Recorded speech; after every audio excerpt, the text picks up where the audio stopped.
So I've been getting a lot of requests recently asking me how I do my renders and trailers for Ready or Not, so I figured I'd just quickly throw together a tutorial on generally how to set them up. Obviously you can do some things different and it's not a definitive handbook, but it should generally get you in the right direction. So some prerequisites you're going to need is Unreal Engine 5.3. Any other version just isn't going to work. You're going to need the latest version of Ready or Not. You're going to need F-Model, and you're going to need a lot of storage space. Probably around the ballpark of maybe 150 gigs. In the description, I'm going to include a link to the mapping guide, which has a very detailed step-by-step process on how to get the cooked content into the editor. It's not too hard, and it does hold your hand through a lot of stuff, so you shouldn't have many problems. Okay, so once you have all the cooked content in the editor, what you're going to want to do is load up a map in Unreal. Could be a blank map, could be a map that you're working on, could be anything. I'm a map modder, so I obviously have some cool stuff I can work with. You will not have this stuff, so you can do it in a blank scene. It's going to be the same process either way. But once you have a map, and once you have a general feel for what you want your shot to be, you can go ahead and grab a body poser, which I'm going to link in the description. And you can plop one in. It should be default to a police officer model. It'll be in a T-pose. You can go ahead and rig it however you'd like, put it wherever you want. What you're going to want to do is you're going to want to change the body mesh. So I'm going to use the 2018 models for the SWAT, which I think is called SWAT body.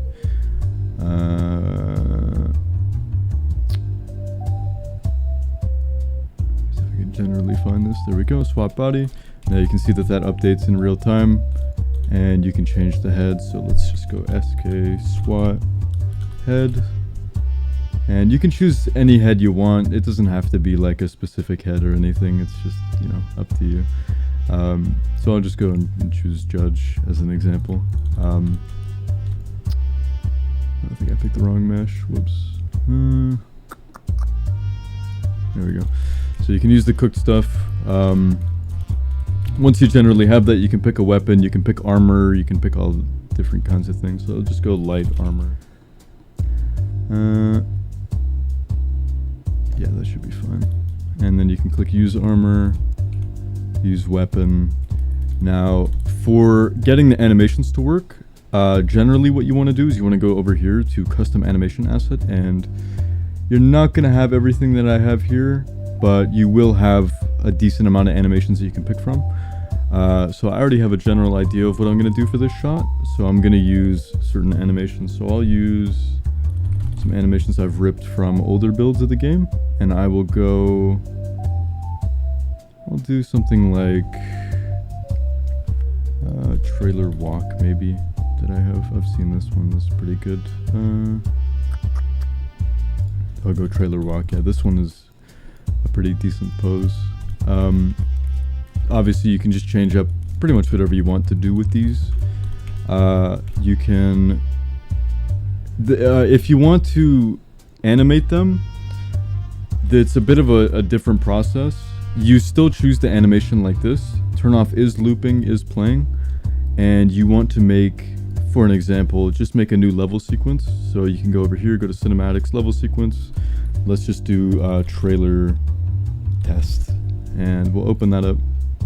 Now once you have the sequencer, you want to track, actor to sequencer, do your body poser, click the plus, go to the SK body, go to animation, and you just generally want to pick the same animation. So 416 cinematic walk, spelled that wrong, cinematic walk, put that in, and it should rig it properly.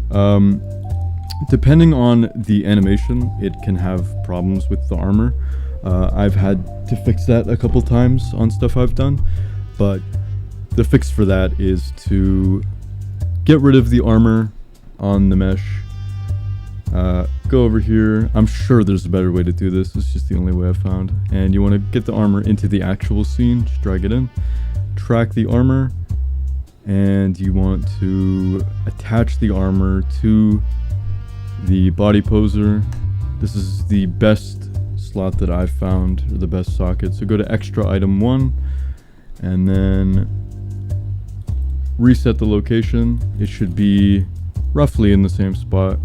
You can go ahead and change this button up here to get it to be local transform. And just generally try to line it up as best you can with the body. I don't plan on doing a animation currently. I'm just gonna do a still frame, so it doesn't really matter for me. You can get it lined up pretty much perfectly if you know.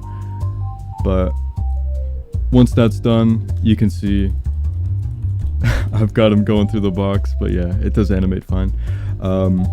As for camera animation, it's decently simple. If you know how to keyframe stuff, you'll catch on pretty quick. I'll just put a camera into the scene. We'll do this. You can possess the camera by going into perspective and going here. You can line up your camera however you'd like. You can track the camera actor, and you can change up a bunch of stuff in here. There's so much stuff you can do. If you'd like camera shake, I'm pretty sure that there's some default camera shake that's in the cooked content, but we'll just go camera shake slow as an example. I've got a couple of these that I've made. You can also make your own. It's not like set in stone or anything. I think it does scale based on your FOV. Camera shake. There's a couple things. I'll just go slow too, maybe. Yeah, that should be fine. So you can have a camera shake. Let me just fix this animation so that he's not walking through a pile of crates. There we go. And we can animate the camera. So what you can do here is you can go to your camera actor. You can go to the transform. If you want to like zoom it in, as an example, over time, you click this button. This is how you add keyframes. So start here, and then if you want it to end on like 2 seconds or something, you would click here and zoom in that way. So it'll do a smooth transition, and it'll ease in and ease out automatically. Or you can right click and do a linear transition, which will not ease in or out at all. It's just a very robotic movement, or you can just go constant. So constant is it goes from one value to the next instantly. Those are pretty much the fundamentals of what you need to know for camera animation.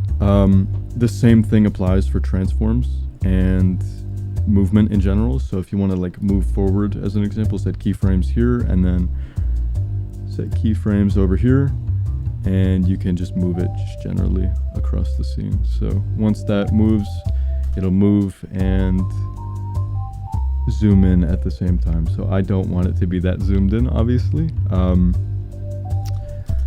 You would probably want to do something like this for a shot like this, is just have it move with the characters. So just have it line up to over here somewhere, and it should smoothly transition.